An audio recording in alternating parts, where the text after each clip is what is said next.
silence all devices. If translation is provided, click on the globe at the bottom of your screen to select either English or Spanish. Public comment will be taken after each item. If you're in the auditorium and wish to comment, please use the iPads located in the lobby or complete a blue speaker card as available. If you need assistance, please find a South Coast AKMT employee. Speakers may be limited to a total of 3 minutes or less for all agenda items. Times may be shortened to ensure all speakers can be heard. A countdown timer will be displayed on the screen for each public comment. More time will be allotted for Spanish translation that is not simultaneous.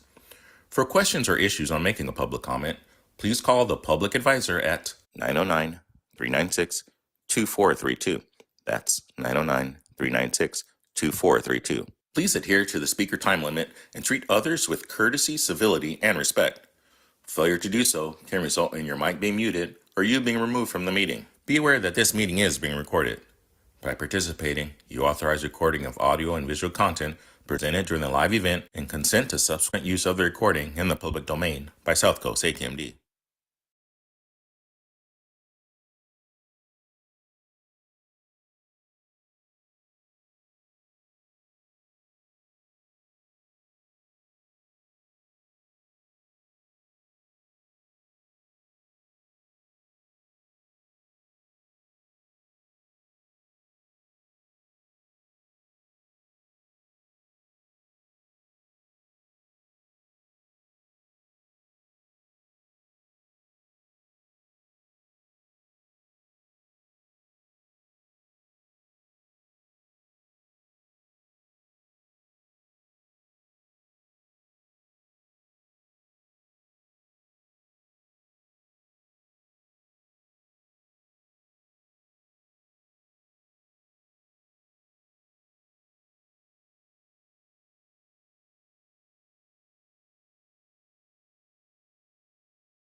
Mayor Locke Dawson absent, and Chair Rodriguez absent. We do not have a quorum. May I ask a question? I thought a quorum was 8, or is it 9? It is 9.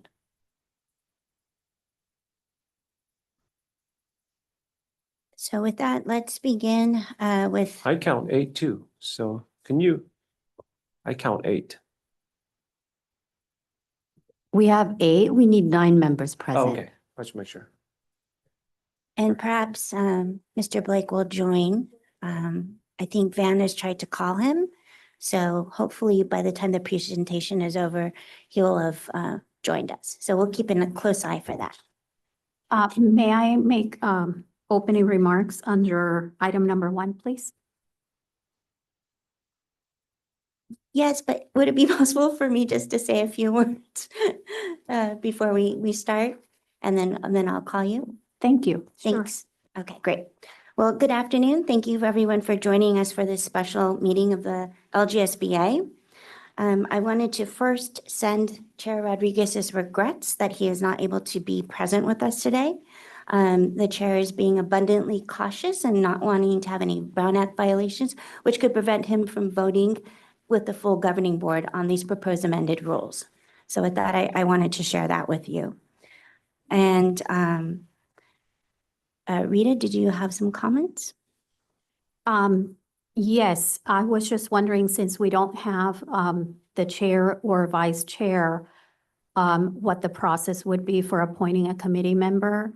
I have concerns that just the optics of having staff chair a meeting that is an advisory committee to staff, it just seems very biased. So I would suggest that we